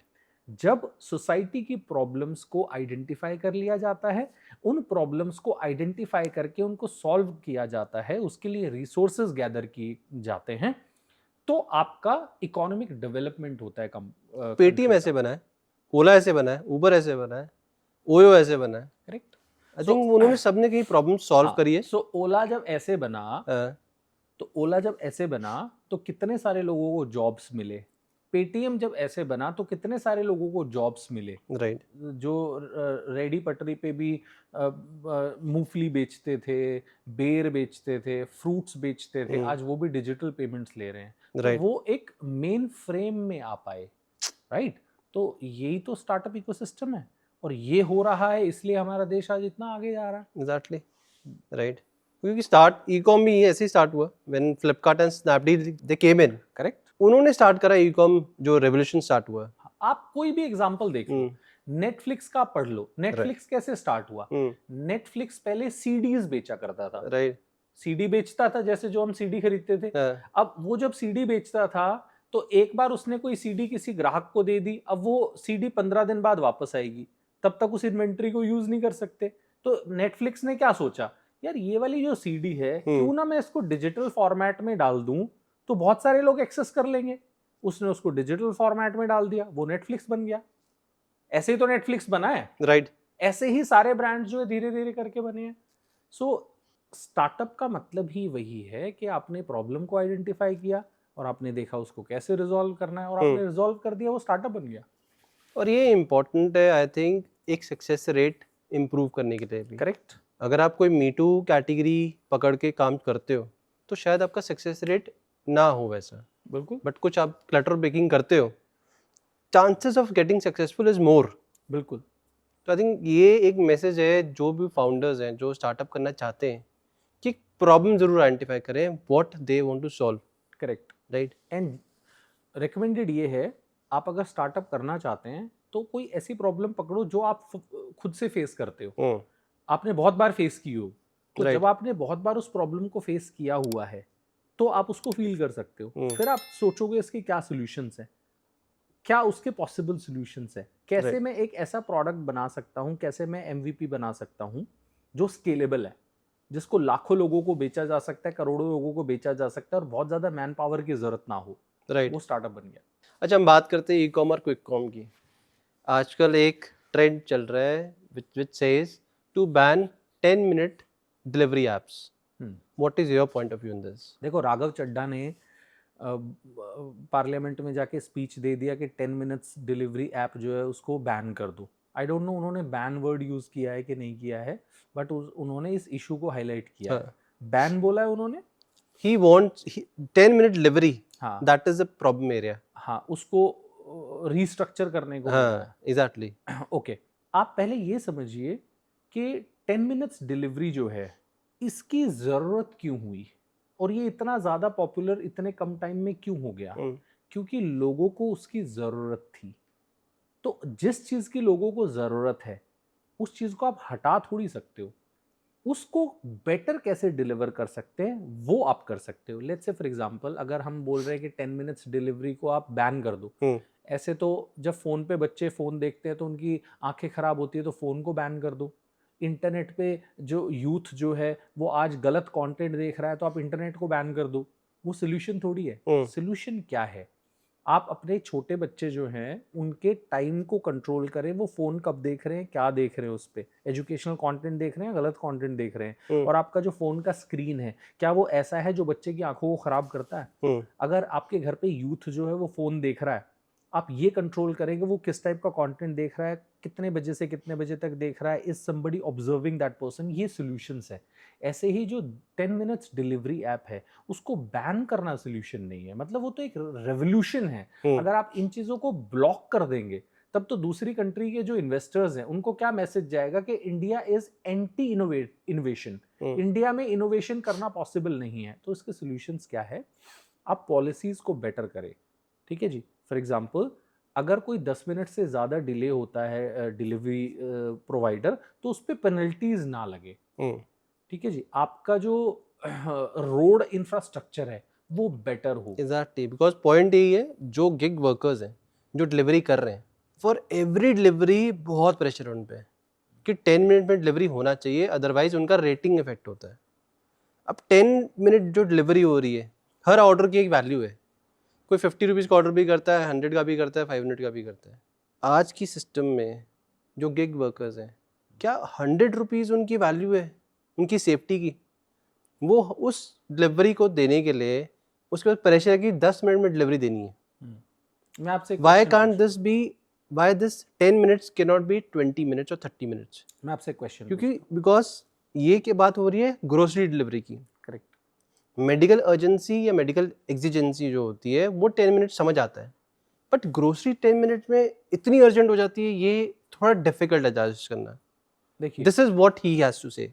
देखिए, जब आप एक कंज्यूमर है, आपको चीज 10 मिनट में चाहिए तो आपको 10 मिनट में चाहिए। मेरे को आपके माइंडसेट को चेंज करने की जरूरत नहीं है कि भाई 10 मिनट में मत मंगाओ, 15 में मंगाओ। राइट। वो तो डायरेक्शन ही सही नहीं है। मतलब you can not tell the consumer to change their expectations. That's not how business works. Okay. आप कंज्यूमर है, आपको अगर 2 मिनट में चाहिए तो आपको 2 मिनट में चाहिए। वो कंपनी को देखना है विद सेफ्टी कैसे 2 मिनट में आपके पास पहुंचाएंगे। इंसान नहीं कर सकता तो ड्रोन्स के थ्रू आए। वो कंपनी का काम है देखना। अब इंसानों को थोड़ी बोलोगे कि भाई अपनी एक्सपेक्टेशन चेंज करो, 10 मिनट से चेंज करके 20 मिनट्स करो। That's not how business works. That's not how innovation works. Innovation कैसे काम करता है? 10 मिनट में मैं डिलीवर करा रहा हूं, डिलीवरी एग्जीक्यूटिव को प्रॉब्लम आ रहा है, मैं कौन सी 3 चीजें कर सकता हूं ताकि उसकी सेफ्टी हैम्पर ना हो। वन। सेकंड इज, अगर मैं कुछ ऐसा नहीं कर सकता तो क्या मैं ह्यूमन इंटरवेंशन को हटा सकता हूं? क्या मैं ड्रोन्स इंप्लीमेंट कर सकता हूं? ये पॉसिबल सॉल्यूशंस है, एक्सपेक्टेशन को चेंज नहीं कर सकते। Now let me ask you a question. ये जो सर्विसेज है इंडिया में, जैसे बहुत सारे सर्विसेज आ रहे हैं, ये मेड वाले services, all of that, India में जो भी स्टार्टअप्स इनको बना रहा है वो चल रहे हैं लेकिन प्रॉफिटेबल नहीं हो रहे। क्यों नहीं हो रहे हैं? क्योंकि इंडिया में ये जो वर्कर्स हैं ये बहुत इजीली अवेलेबल है। राइट। आप वैसे ही मेड ढूंढोगे तो आपके पास आसपास मेड मिल जाएगी। यूएस में अगर आपको घर में सफाई करवानी है तो आपके 10 किलोमीटर के एरिया में कोई नहीं मिलने वाला आपको। तो आप डिपेंडेंट हो एक ऐप पे, जिस ऐप से कोई आपके घर पे पोछा लगाने आ जाए। राइट। इंडिया में आप डिपेंडेंट नहीं हो। तो इवेंचुअली हो क्या रहा है इस तरह के? India is a labour intensive market. True. Right. लोग बहुत हैं। लोग बहुत हैं। जब लोग बहुत होते हैं तो उनकी वैल्यू नहीं होती है। ट्रू। तो इंडिया में क्या हो रहा है? ड्राइवर्स बहुत हैं। अब ड्राइवर्स बहुत है तो उनकी वैल्यू नहीं हो रही है। That's where the problem is. Right. अब उसका सोल्यूशन क्या है? उसका सोल्यूशन तो गवर्नमेंट को देखना पड़ेगा कि हम कैसे ऐसी रेगुलेशन लेके आए कि इन लोगों को वैल्यू दी जाए। पॉसिबली क्या हो सकता है 10 मिनट्स डिलीवरी ऐप में सोल्यूशन, कि जो राइडर्स हैं उन पे आप टाइम बाउंड ना लगाएं। राइट। उनमें वो प्रेशर ना हो, उन पे टाइम बाउंड ना लगाएं। डिलीवरी वेंडर, डिलीवरी बॉय जो है उसके हाथ में प्रोडक्ट कितनी देर में आ रहा है उसको आप मैप कर लो। राइट। उसकी राइड को मैप मत करो। मतलब वो तेज नहीं चला सकता ना। या फिर क्या कर लो भाई, इस ये वाला जो रोड है, ठीक है जी, अगर इसमें एवरेज 3 मिनट में इंसान आता है तो वो भी 3 मिनट में पहुंचे, कहीं पे बीच में रुके ना। आप उस तरह के रिस्ट्रिक्शंस लगा दो that you can not stop in between. वो रिस्ट्रिक्शंस आप लगा दो। राइट। फिर या फिर उनके सामने कैमरा लगा दो। वो बहुत इजी है, उनके हेलमेट पे आपने और उनकी बाइक्स हैं और उसमें जीपीएस ट्रैकर लगा दो, स्पीड कंट्रोलर्स लगा दो, you can do lot of things. वो लगा दो। बट आप सिंपली ये बोल दोगे कि तुम्हें 3 मिनट में डिलीवर करना है तो वो रेड लाइट जंप करने के चांसेस बढ़ जाते हैं। राइट। सो वो नहीं होना चाहिए। राइट। अब ये बताओ Rahul ji, how do you see China as a manufacturing hub? Where do we stand in front of China? We stand nowhere. Really? We stand nowhere. India में अगर आपको आज एक टीवी बनाना है, लेट्स से आप एक मैन्युफैक्चरिंग यूनिट सेटअप करते हैं लेट्स से चेन्नई में, तो उसके कुछ पार्ट्स जो हैं वो आज भी हरियाणा से जाएंगे चेन्नई। कुछ जो पार्ट्स है वो आज भी हैदराबाद से जाएंगे Chennai. So what is happening is, एक इकोसिस्टम नहीं है कि आपको अगर एक स्पेशलाइज्ड चीज बनानी है तो वो विद इन 10 किलोमीटर्स के बाउंड्री में सारी चीजें अवेलेबल हो और आप स्केल पे बना पाए। तो अगर चेन्नई में एक टीवी बनाना है और उसके सप्लाई पार्ट्स हरियाणा से जाएंगे तो वो तो 4 डेज में या 5 डेज में या 7 डेज में पहुंचेंगे। तो आपका लीड टाइम वैसे ही बढ़ गया, राइट। होल्डिंग कॉस्ट आपकी वैसे ही बढ़ गई, आप टाइमली नहीं दे पाएंगे। चाइना ने कितना ब्यूटीफुली सिस्टम किया हुआ है, उन्होंने इकोसिस्टम इतना अच्छा किया हुआ है कि आप एक ही फैक्ट्री में एक चीज बनाएंगे और उसके आसपास के फैक्ट्री में उससे रिलेटेड सारी चीजें अवेलेबल होंगी। ओके। तो आप एक दिन में हजारों यूनिट्स बना सकते हैं, आपका लीड टाइम एक दिन का हो जाता है। इंडिया में किसी भी चीज का लीड टाइम 10 से 15 से 20 दिन में होता है।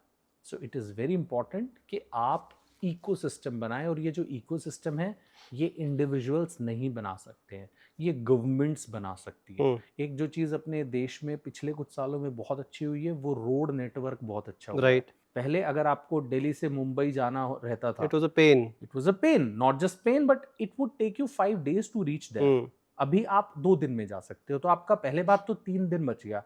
3 दिन किस किस का बच गया?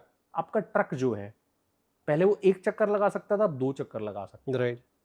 फ्लीट आपका बच गया। तो बेशक आपका डीजल अगर 30-40 रुपए महंगा भी हो गया, आपको कोई फर्क नहीं पड़ रहा, क्योंकि आपका जो फ्लीट है, आपका ट्रक है, आपका ड्राइवर है, आपका कंडक्टर है, सारी चीज जो है उसकी कैपेसिटी जो है वो डबल होगी। एक चीज वो बहुत अच्छी हुई है, जो जिसमें अभी हम चाइना के आसपास पहुंच जाएंगे कुछ साल में अगर वैसे ही काम करेंगे। लेकिन ये सिर्फ रोड्स का गेम नहीं है, ये पूरे इकोसिस्टम का गेम है। आपने ये देखना पड़ेगा कि जो हमारे स्टेट गवर्नमेंट्स हैं, क्या हमारे स्टेट गवर्नमेंट्स जो बिजनेसेस को हेल्प कर रहे हैं या एक्सटॉर्ट कर रहे हैं। चाइना में जब कोई भी मैन्युफैक्चरिंग यूनिट खुलती है, ओपन होती है, उसके लिए एक कॉमन डेस्क होता है, वहाँ पे जाओ और आपके ज़्यादातर रजिस्ट्रेशन हो जाते हैं। इंडिया में तो आप जीएसटी अप्लाई करके देख लो, आपको पता चल जाएगा कि रियलिटी क्या है। ट्रू। राइट। सो एक जो बहुत बड़ा प्रॉब्लम इंडिया में है वो ये है कि गवर्नमेंट सर्विसेज के लिए हमारे पास कोई भी फीडबैक फॉर्म नहीं आता है ज्यादातर सर्विसेज के लिए। और राइट। अगर आप फीडबैक दे भी दोगे तो आपके फीडबैक से गवर्नमेंट एम्प्लॉइज जो हैं उनकी सैलरी, उनके प्रमोशन से कोई इफेक्ट नहीं है। कोई इफेक्ट नहीं है, आप आई थिंक सिस्टम ही नहीं है उनके पास। करेक्ट, हाँ। करेक्ट। तो अगर आप वो एक फीडबैक मैकेनिज्म ले आए कि Right. गवर्नमेंट एम्प्लॉई ने जो आपको सर्विसेज दी हैं उस पे आपका फीडबैक क्या है, ये सारा इकोसिस्टम बेटर हो जाएगा। Can this be done? Yes. Are you willing to do it? No. That's where the problem is. Because एक जगह हम डिस्कशन भी कर रहे थे इन वन माय पॉडकास्ट कि जो SEZ का जो कॉन्सेप्ट था, it was originated in India. India was the first prime movers to do it. फिर इवेंचुअली चाइना ने अडॉप्ट करा वो, दे कैपिटलाइज ऑन इट, हम लोग कैपिटलाइज नहीं कर पाए उसको। क्या रीजन हो सकता है इसका? देश को चलाने की और आगे बढ़ाने की जो जिम्मेदारी है वो गवर्नमेंट की है। गवर्नमेंट देश को अच्छा बनाएगी। क्यों अच्छा बनाएगी? कि अच्छा बनाने से मेरे को वोट्स मिले और मैं अगली बार फिर से सरकार बनाऊं। अगर लोग ये बोल दें कि तुम देश को अच्छा बनाओ चाहे ना बनाओ, मेरे को फर्क नहीं पड़ रहा, मेरी जेब में 60 रुपए डेली डाल दो, तो गवर्नमेंट देश को अच्छा बनाएगी, आपकी जेब में 60 रुपए डालेगी। राइट। आपकी जेब में 60 रुपए डालेगी। तो स्टेट गवर्नमेंट्स में ने धीरे धीरे करके क्या किया, एक मफलर वाले बाबूजी ने जो शुरू किया था, नाम नहीं लूंगा पॉडकास्ट पे, हम आपको 2000 रुपए महीना देंगे, हम आपकी बिजली फ्री कर देंगे, हम आपका ये फ्री कर देंगे, हम आपका वो फ्री कर देंगे। राइट। वो इंडिया के पॉलिटिक्स का सबसे खराब दिन था, जिसकी वजह से हम बहुत सालों पीछे चले गए। मतलब गवर्नमेंट को जो फंड्स देश को डेवलप करने के लिए लगाने चाहिए थे, वो लोगों को फ्रीबीज में बांटने शुरू कर दिए। राइट।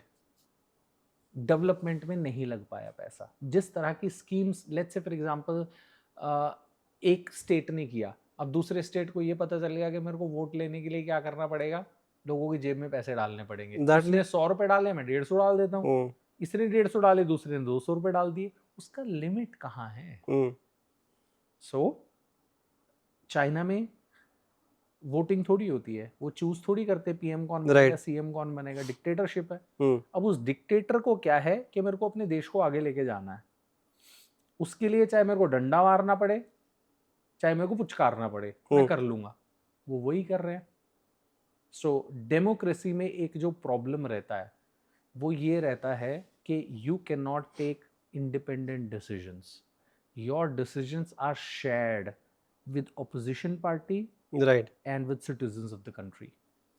और वो शेयर्ड जब होगा तो अगर हर इंसान ये सोचे कि मेरा देश प्रथम है, तब तो देश आगे बढ़ जाएगा। ट्रू इंडिया में ऐसे कोई नहीं सोचता है। इंडिया में अगर आप मान लो आज आप कोई सोफ़ा लेने जाते हो, दुकानदार आपको ये बोलेगा कि सोफ़ा 12,000 रुपये का है, कच्चा बिल लोगे तो 11,000 का 11,000 मिलेगा। का है ट्रू आप ये बोलोगे मैं तो बिल का क्या करूँगा, मेरे को दे दो कच्चे में। सो हमने क्या किया, 1,000 रुपये के लिए अपने देश के साथ गद्दारी कर दी। एग्जैक्टली वो 1,000 रुपये जो टैक्स में जाता गवर्नमेंट के पास, उससे रोड्स बनते, हॉस्पिटल्स बनते, ये सारी चीज़ें। लेकिन मेरे को क्या मतलब है देश से, मेरे को अपना 1,000 रुपये बचाना है। Right this is where the problem is. हम कहते हैं देशभक्त है, 26 जनवरी आती है तो झंडे फहरा लेते हैं। This is about everybody, this is everyone because दोनों साइड दिस पे इज इंक्लूडिंग मी आल्सो। आज मैं कोई दिस इज फॉर एवरीवन आज मैं गाड़ी खरीदूं, मेरे को बोले कि 60 लाख रुपए की गाड़ी है, अगर आप कैश दे दोगे तो 50 लाख रुपए में भी मिल जाएगी। मैं सोचूंगा यार 10 लाख रुपए है, चल कर दे कर दे। This is with everybody. I am not saying मैं देशभक्त हूं, but this is a problem with everybody. तो जब तक आप वो देश सिटीजन से पहले है वो नहीं करेंगे, तब तक तो चीजें नहीं। और ये स्टेज भी शायद इसलिए आई है बिकॉज उसको दिख रहा है कि अगर मैं मेरा 1,000 रुपया यूज नहीं हो रहा सही से तो मैं क्यों दूं यार। वो तो मतलब हमेशा ही रहेगा। पॉलिटिशियंस हमेशा ही चोर रहेंगे। कौन सा देश ऐसा है जिसमें पॉलिटिशियंस जो है चोर नहीं है? हर देश में चोर है। तो ये तो बहुत अच्छा एक्सक्यूज है कि मैं गवर्नमेंट को पैसे क्यों दूं जब वो सही काम में पे नहीं लगा रहे। राइट यार, वो तो हमेशा ही रहेगा ना। कौन सी गवर्नमेंट ऐसी आएगी जो बिल्कुल ईमानदार रहेगी? वो तो कभी नहीं होगा ना। तो हम कभी भी फिर गवर्नमेंट को पैसे नहीं देंगे, हमेशा टैक्स चोरी करेंगे क्या? That's not a solution. मतलब आई एम नॉट सेइंग कि ये ज्यादातर लोग करते हैं, बट आई एम सेइंग कि ऑलमोस्ट सभी करते हैं। सो कहीं ना कहीं सब कर ही रहे हैं। कहीं ना कोई कम कर रहा है, कहीं ज्यादा हो रहा है, कहीं इंटेंशनली हो रहा है, कहीं अनइंटेंशनली हो रहा है, बट हो रहा है। Correct right. तो दैट इज द रीजन कि हम लोग कहीं ना कहीं we are not improving in terms of manufacturing. Correct. Rahul ji, बहुत सारे लोग कहते हैं कि इन्वेस्टमेंट लगाए बिना बिजनेस करा जा सकता है। You being a business coach, business owner, आप बताओ कि प्रैक्टिकली पॉसिबल है क्या ये? एक एग्जांपल के साथ बताता हूँ। एक लड़का था, दुकान पे काम करता था हमारे पहले। तो वो कहता है कि सर अब मेरे को ना जॉब नहीं करनी, अपना एक बिज़नेस करना है, मेरे पास 20-30 हज़ार रुपये है, कुछ बिज़नेस बता दो। ये बात कर रहा हूँ मैं करीब 5 साल पहले की। ओके। तो मैंने कहा भाई कुछ साल और जॉब कर ले। कहता है नहीं नहीं अब तो बिज़नेस ही करना है सर, आप बस बता दो कौन सा बिज़नेस करूँ। मैंने कहा 20-30 हज़ार रुपये तो एक काम कर, ये कोविड के आसपास की बात है, उस टाइम ना ये सेल फोन के टेम्पर्ड ग्लास वगैरह की बहुत डिमांड थी मार्केट में।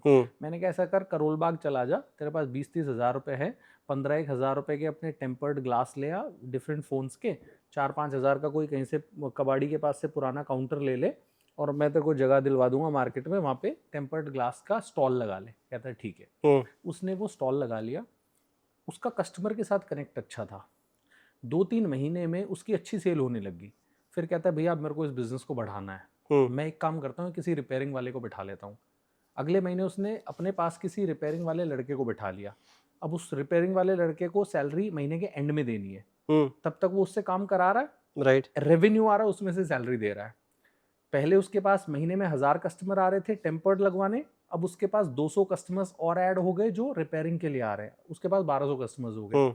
अब वो कहता है भैया ये काम भी मेरा अच्छा चल रहा है, अब मैं सोच रहा हूँ एक प्रॉपर शॉप लेके फ़ोन बेचना शुरू कर दूँ।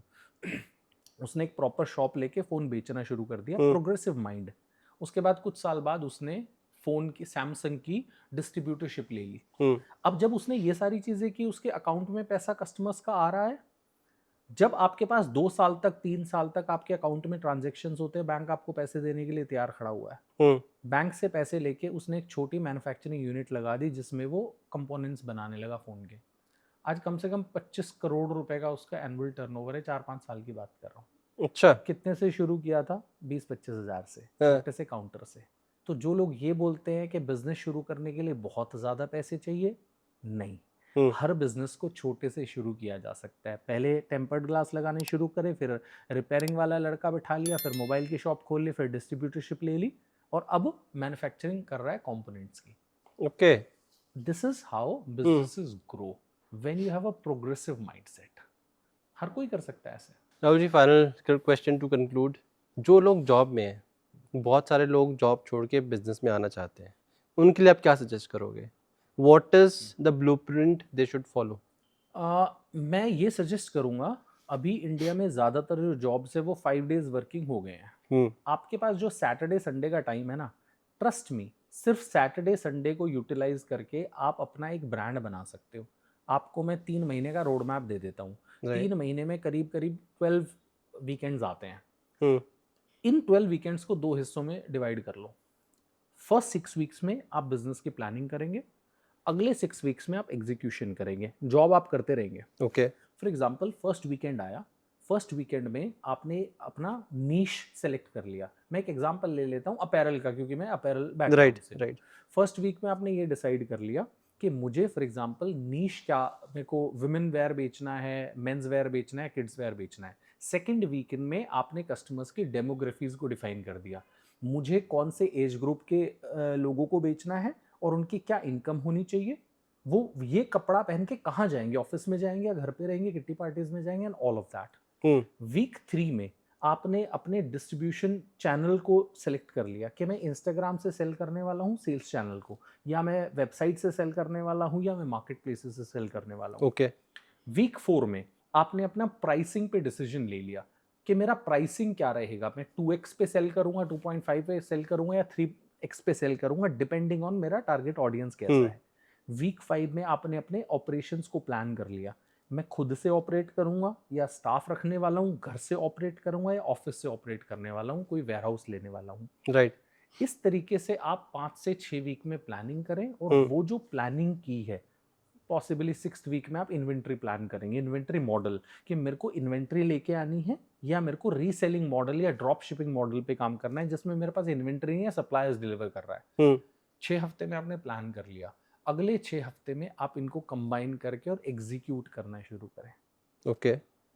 सैटरडे संडे का टाइम बहुत रहता है किसी बिजनेस को स्टार्ट करने के लिए। मैंने बहुत सारे लोगों को देखा है जो ये कर रहे हैं। तो अगर लोगों के दिमाग में ये है यार ये तो फालतू की बात है, सैटरडे संडे में बिजनेस नहीं होता, I can give some examples also. Okay, thank you so much Rahul ji.